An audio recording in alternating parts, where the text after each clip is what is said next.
All right, so at my college, which was the University of Chicago, at one end of Harper Library, which is this huge, amazing reading room, there's an inscription on the far wall, and the inscription says, read not to believe or contradict, but to weigh and consider. So, we're showing you this, we showed you this not because we want you to believe or fight against it, but because it's information we think it's important for you to have. And in that same vein, we have some panelists here who are going to share with you additional information about their experiences here at South, both staff and students, experiences here at South based on their race, ethnicity. Our intention is that this is information today, but in the future, tomorrow, in fact, in advisories, you'll have a chance to participate in a conversation and not just have information given to you. So, panelists, hi. I think we have about 10 or 15 minutes, so we're about 2 minutes each, okay? And if you could, in about 2 minutes, try to share with us how your race has played a role in your experience here at South. Okay? So how race has played a role in their experience here at South. Again, I would like you to listen with an open mind and hear information. Hear this coming at you as information.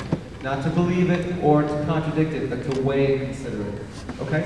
So, you want to start, or you want to start on this end? Down on this end? Adults first. That way our students can think for a moment. Homer, you up?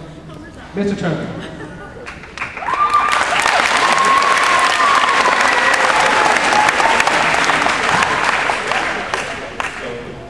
So most of you that do not know me,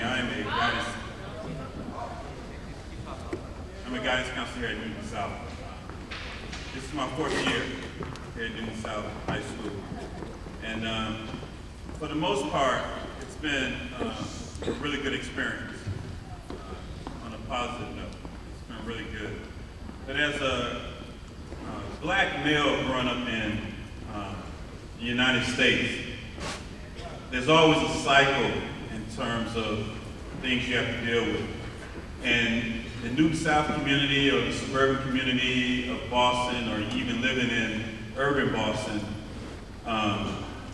the experiences are always similar in terms of what you deal with as a black male growing up in the United States.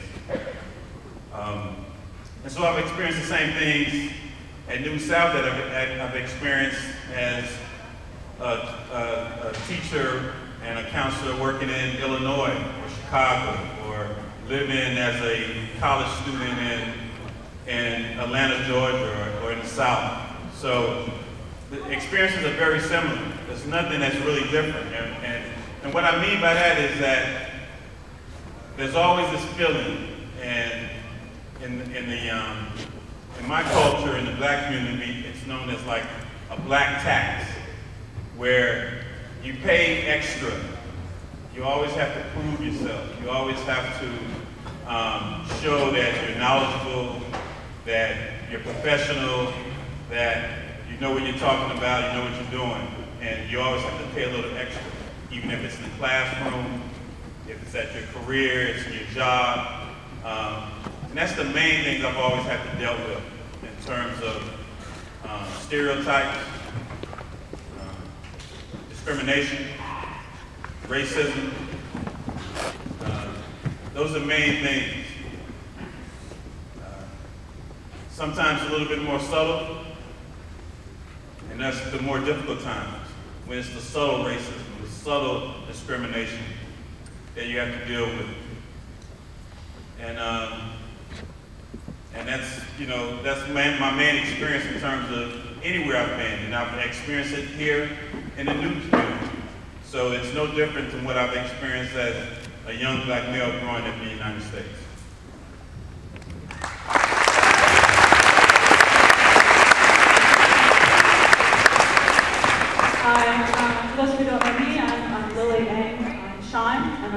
history and social science.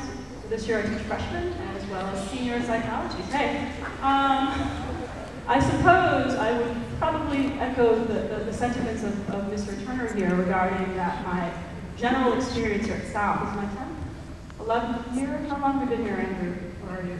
10. 10, okay, so 10 years together. It's been generally very, very positive. I suppose it has not been as overt, I think. I think I can sort of understand Mr. Turner's sort of how it must be to be an African American here in this country as well as this community. But as an Asian American, I can say there's been definitely this sort of subtle, casual racism, particularly regarding stereotypes that, you know, I'm a history teacher, and I know that when I showed up for back to school night, parents thought they were coming to their math and science teacher because it was sort of inconceivable to them that I would be Asian American teaching a humanities course. And so I think, you know, when I hear particularly you know, a student mentioning, oh, in my science and math class, it has so many Asian students that it's messing up the curve. That's not okay.